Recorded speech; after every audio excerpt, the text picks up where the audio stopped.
Welcome back, pro wrestling fans. Welcome back, IWC. It's your old buddy, the Guardian of Chaos, Big Daddy, and I tell it like it is.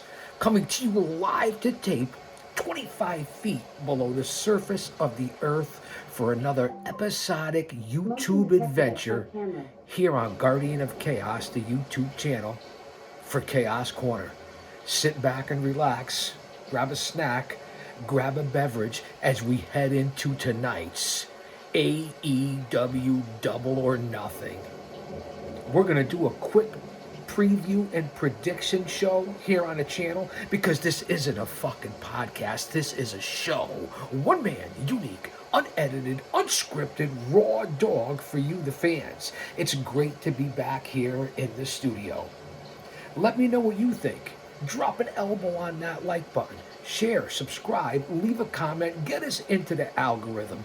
Take out your notebooks so you're better off when you walked out of here than when you fucking walked in. Stay mentally, emotionally, physically, and spiritually fit, because if he's for us, no one can be against us. It ought to be at least a 5-hour, 5.5-hour, perhaps 6-hour pay-per-view tonight. Double or Nothing, between the post and pre and post show, and then I believe there's at least 10 matches lined up. So we're going to run through them right here. Follow me over on X, aka Twitter, at Big Daddy GOC, and the GOC stands for the Guardian of Chaos. Let's remember what this weekend is really all about as we take a moment of silence, not only for you, the fans, for all of us, because we're going through some hard times right now in 2025. Let's have a moment of silence here on Memorial Day weekend as we honor all our military and all our veterans and all our first responders. Moment of silence, please.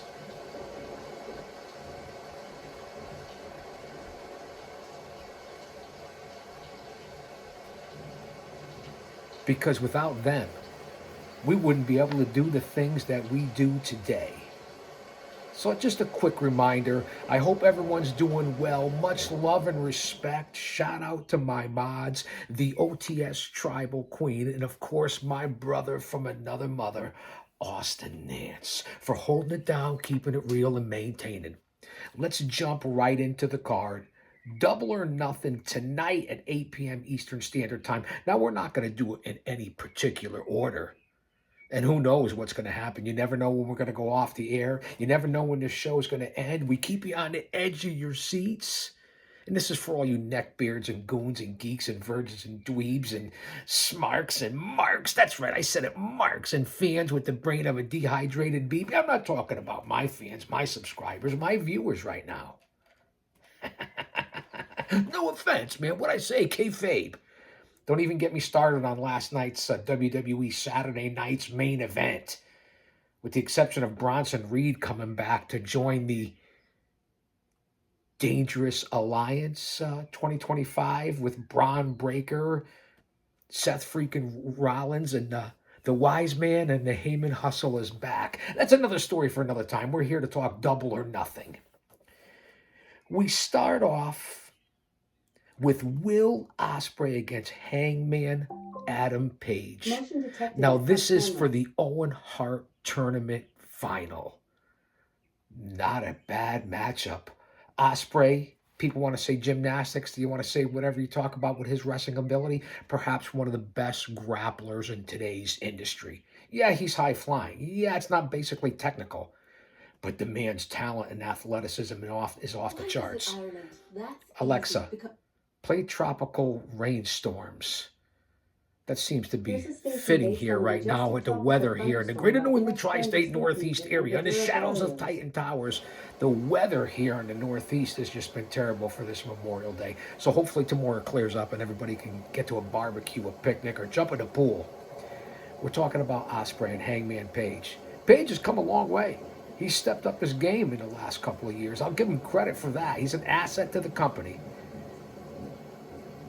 Not necessarily what I wanted for the finals, but Ospreay and Page for the Owen tournament. There's no way, in my opinion, Ospreay will lose. At least he shouldn't lose. I don't care what you have set for him on the horizon. Ospreay is probably the face of your company.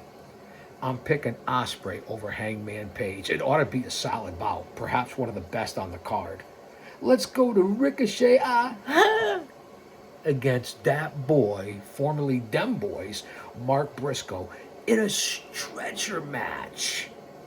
I'm going to say it right off the rip. Briscoe, a solid hand, a veteran for sure. To me, a mid-card guy, certainly talented.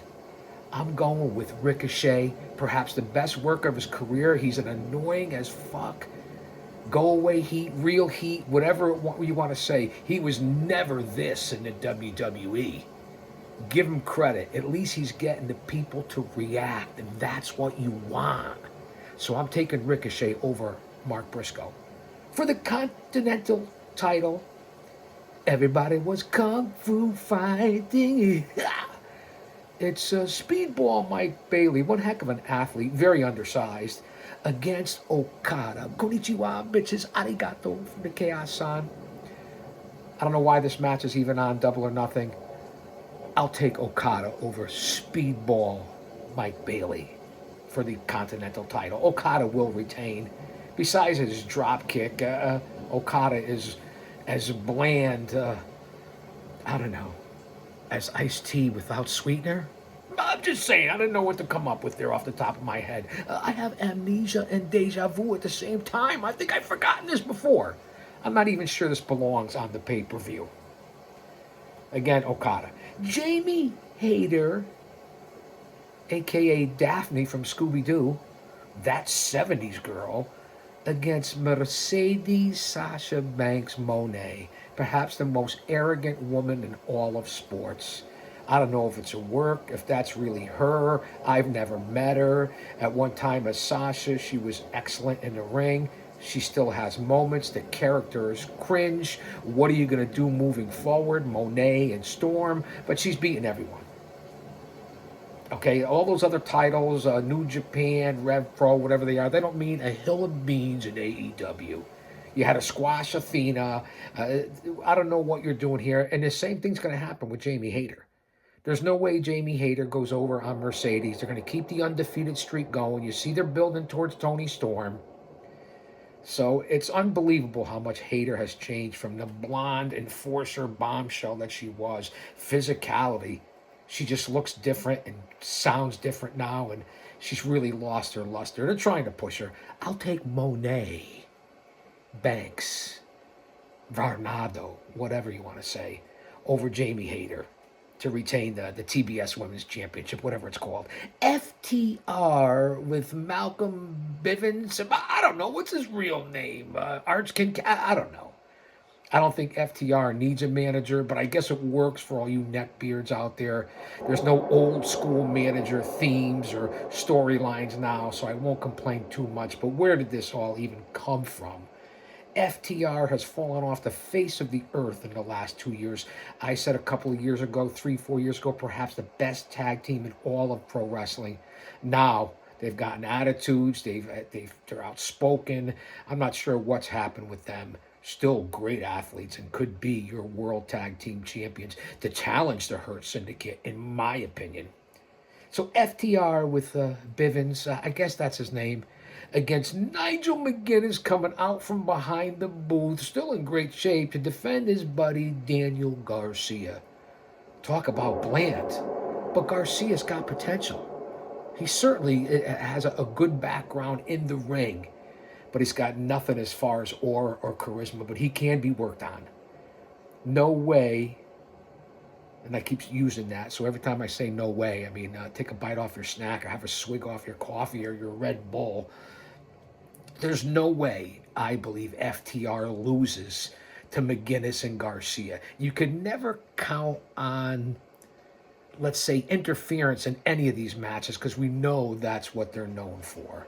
AEW, always outside interference, although Saturday night's main event and WrestleMania and all that's been the same damn thing. So the product in 2025 to me sucks right now. But I am a pro wrestling historian, so researcher, reporter, broadcast journalist, whatever the fuck you want to call it. So I'm taking FTR. The Hurt Syndicate, Lashley, Benjamin, MVP. Who knows if MGF is lurking around because they like to hurt people. And as I've been saying on the last bunch of videos, go out and check out the video. I like to hurt people for the time period of the 70s. You can get it. You can rent it. It's right here on YouTube. The Hurt Syndicate defends the World Tag Team titles against Dustin Rhodes and Sammy Guevara, the Sons of Texas, who are the Ring of Honor Tag Team Champions. This came out of nowhere. The tag team division is terrible. It's very weak. I don't know what's going on, to be quite honest with you. It leaves a lot to be desired, just like in all of 2025 and over the last decade. No one cares about tag teams, which used to be the backbone of this industry in the 70s and the 80s, even into the 90s. So they're dropping the ball here. And again, let's just face it, who knows where MGF will be lurking around. Hurt Syndicate retains the titles. Let's see if we can get some competition for these guys. True professionals, what pro wrestlers are supposed to look like. Then we go on to a match that I'm not sure belongs on the pay-per-view because the Paragon, a.k.a. the Undisputed Kingdom, is really dropping off. Adam Cole, baby, no. Roddy Strong, Kyle O'Reilly, as they take on Takeshita, Fletcher, and Alexander. And when it comes to fastest rising young stars and future world champions, Takeshita and Fletcher have rocket packets, jet packs to their back, and they're flying up in the air. That's how fast they're going and how great those two are. All these guys are solid wrestlers. Alexander as well. And of course, the Undisputed or Paragon at one time were very good, but this just isn't NXT from years ago. I'm taking the Callis family of Takeshita, Fletcher, and Alexander to go over the Paragon. This should be in the pre-show. Although, as I said, Takeshita and Fletcher are future superstars. They have the it factor. We go to Anarchy at the Arena. Now, will this start off the show? Will this end the show? Maybe did you even have to have Anarchy at the Arena? You don't have to run these things every year, as a lot of people in the IWC have been saying, but what makes me different than them, I'm an insider. I've been in the ring. I've been in the business. Not that you prognosticators and podcasters out there aren't fans and know what you're talking about, research the subject. I never said that. But what you get here is a unique connection from someone who actually took the fucking bumps and got in the ring and then does research like you podcasters in the IWC. So let's not forget why you're really here. The credibility, not what I deserve, what I've earned. And I don't give a fuck if anybody's watching. I do this as a stress reliever, a temporary distraction out of the business and sport that I love. I'm a historian. I'm an OG. But I still follow in 2025. But this ain't your daddy, your grandpappy's wrestling. That's for damn sure. So we have Omega, Samoa Joe, Hobbs, Shibata, Swerve Strickland, and Willow, the former eye candy from WOW Women of Wrestling, as they take on the Death Riders and the Young Bucks. Claudio, Yuta, Moxley the Boozer, Matthew and Nicholas, Marina High Life. Oh, wait. It's Marina Schaefer. Schaefer is the one beer to have when you're having more than one. Do you remember that old jingle? Schaefer is the one beer to have when you're having some fun. Whatever it is. Hot dogs, green grass. I don't know. Is it Marina High Life or Marina Schaefer? That's what you get here. Entertainment personified. This is an extravaganza, a bonanza. I don't like the whole intergender wrestling that it looks like we're leaning towards. It's been huge on the independents over the last couple of years. But for me, it doesn't work. As a 240, 260-pound male grappler, you're going to go against another beast, another guy your size, maybe a little smaller, a little bigger, one-on-one. And you're going to register and bump and sell for the animal across the ring. And then a week later or a night later, you're going to be in the ring with a 140-pound, 160-pound female and register and bump for her. And then I'm supposed to believe you as a serious athlete? Why did the boys sell out in this business to that? Keep the men and women separate. No men in women's sports, no matter what gender you are or think you are. That's another story for another time. You want to have intergender, like mixed tag team, or even this, I guess, will be okay as long as the women stay with the women. We'll see what happens. Anything more than a minor interaction from like back in the day, even during the attitude and ruthless aggression area at ECW, we didn't get that crazy. You'd have your spots and it'd have its place. But you're going to start making it a regular competition. You're going to lose business. That's not for me. That's not going to work for me, brother. So that's what you have. I'm sure that'll be chaos, and that's pun intended. Anarchy at the arena. Uh, does it even matter a prediction for this? The Young Bucks, Moxley, Yuta, Claudio, Marina. I mean, is there even a reason to predict this against Powerhouse and Shibata, Kenny Omega, Samoa Joe? Strickland will be swerving, and Willow. I don't have a prediction for this. How can you predict this? I guess the fans in AEW love it, but for me, it's garbage. It's got its place in like a Tower of Doom or a War Games or Blood and Guts. But when you do it all the time, and match after match, they're doing the same things, it loses its emotional investment.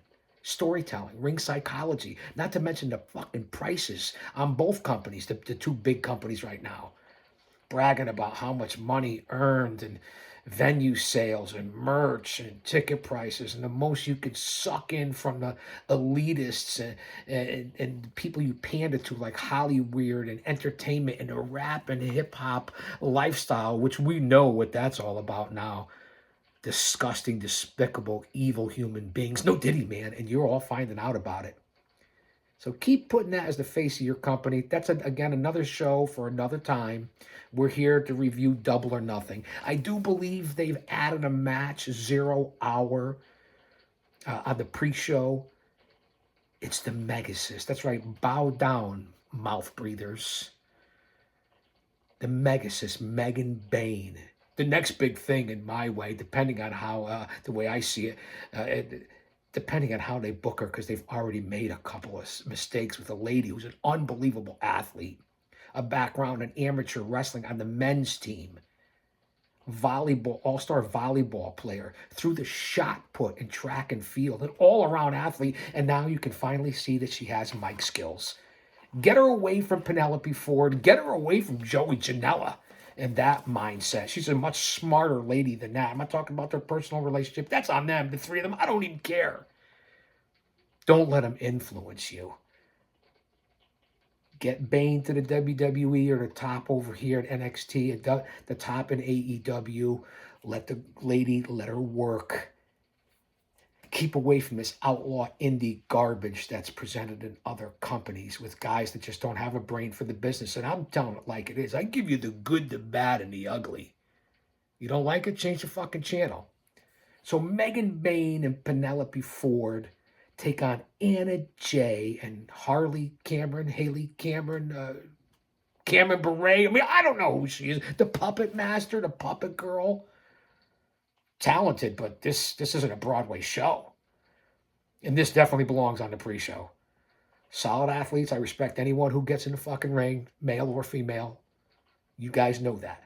You get in there and try it, which most of you have had it, and you'll see what I'm talking about. But that's on the pre-show. Obviously, I'm taking the Megasis and Penelope Pit Stop Ford over the lovely Anna Jay and Haley Cameron. So that's your lineup that I know of. 1, 2, 3, 4, 5, 6, 7, 8. 8 matches, including Anarchy at the Arena, 9 matches, the pre-show, 10 matches, and I'm sure there's going to be at least 1 or 2 more pre-show matches added. So you watch, it's going to be a couple more on the pre-show, and you're going to end up with 11, 12, perhaps 13 matches. Again, some of these don't belong on here, in my opinion. And I also didn't talk about Toni Storm defends the title against Mina Shirakawa. Speaking of women's wrestling, because I just ran down the women on the pre-show. Timeless Toni Storm, who's really one heck of a grappler, and I like her gimmick and what she's done. A little crazy, a little batty, and a little with the subliminal messages, like this AI mechanical bitch. Hold on, Alexa, play tropical rainstorms. It's fitting for the Here's weekend, a as we station said. based on a But majestic getting back to tropical Toni thunderstorm Storm, by she's inner gotten a splendor little sleep medium in the wacky, Dura but she's barrios. one heck of a grappler, perhaps one of the best in the world, against Mina Shirakawa.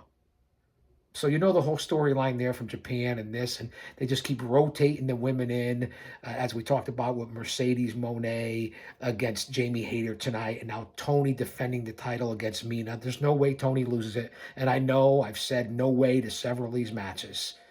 Toni Storm, take it to the bank. She retains the women's championship over Mina, and they're headed towards Monet and Storm. We know that. That's where the storyline is going. So I'm glad I was able to get that in. That one almost slipped by me as far as the women's matches. So there's actually 3 women's matches tonight if you count the pre-show. Toni and Mina, Hayter and Monet, Bain and Ford against Jay and Cameron. What I'm looking to for the most part, what's going to highlight it for me, Osprey and Paige in the Owen Hart final. I think that's going to be an excellent match and perhaps the match of the night. Callis family, Paragon, all athletes, all great grapplers, not really interested. Hurt Syndicate against Rhodes and Guevara, not interested. Hopefully Max shows up somewhere throughout the pay-per-view. Why isn't he on here? I'm not interested in anarchy at the arena between the Death Riders, the Ops, the Hardly Boy, I mean the Young Bucks, even with Kenny and Swerve Strickland, who's lost his luster as well. Just my opinion. So not really down for that. FTR, McGuinness, and Garcia, don't care. Toni and Mina, okay, it's for the women's championship. Hayter and Monet, okay, because we know we're going in that division. Okada and Bailey for the Intercontinental title, not interested. Ricochet and Mark Briscoe will be an entertaining match, a stretcher match. Again, not interested.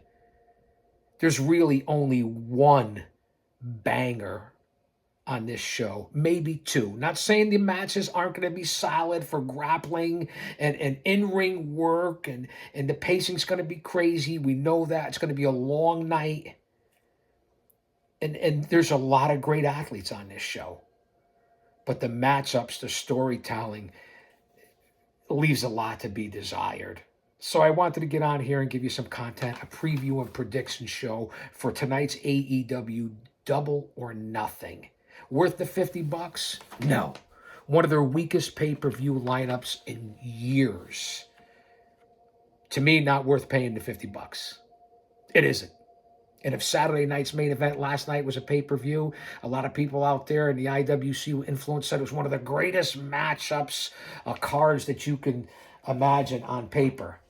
We'll quickly delve into that before we get cut off here, because you never know. John Cena, Ron Cena, R-Truth for the Undisputed title, a joke last night. You could see it coming a mile away to set up Money in the Bank as Cody Rhodes interfered. Who else interfered? You could call it. My mind's like a lazy Susan.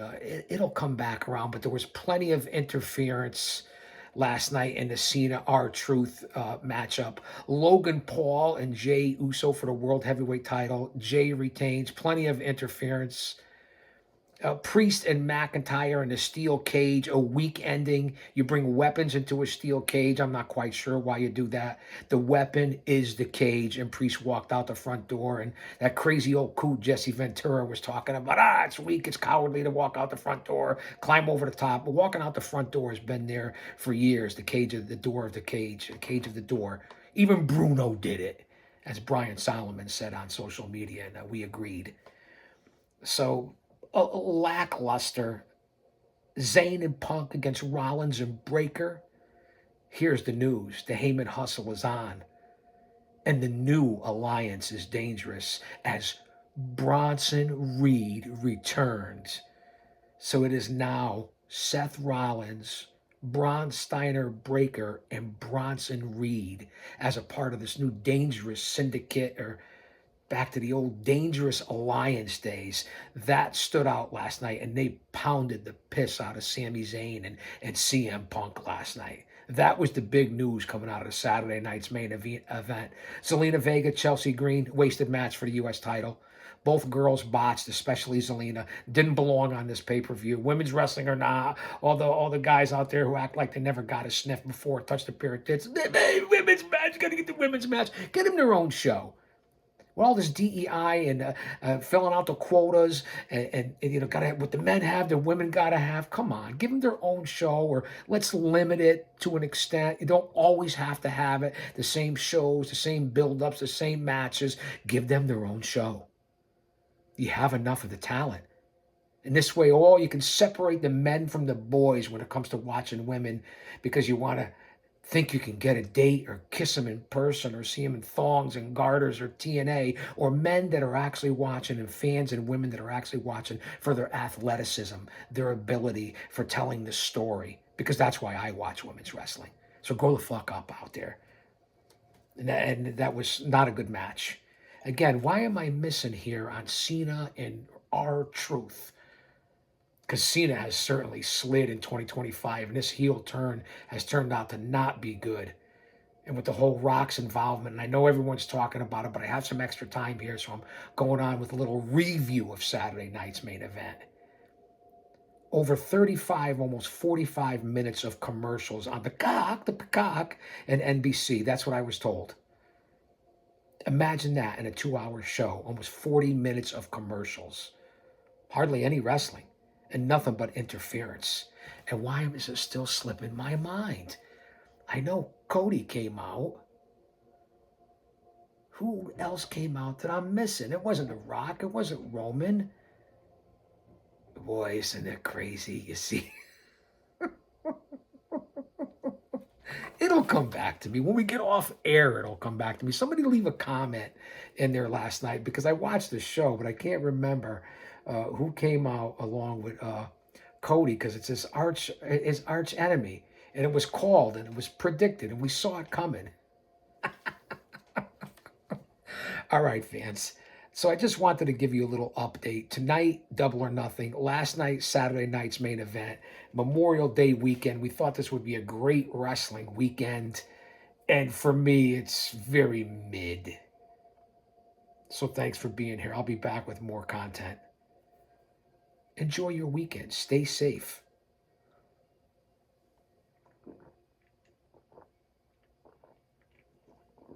I'll say that to say this, because I tell it like it is. Wait for it.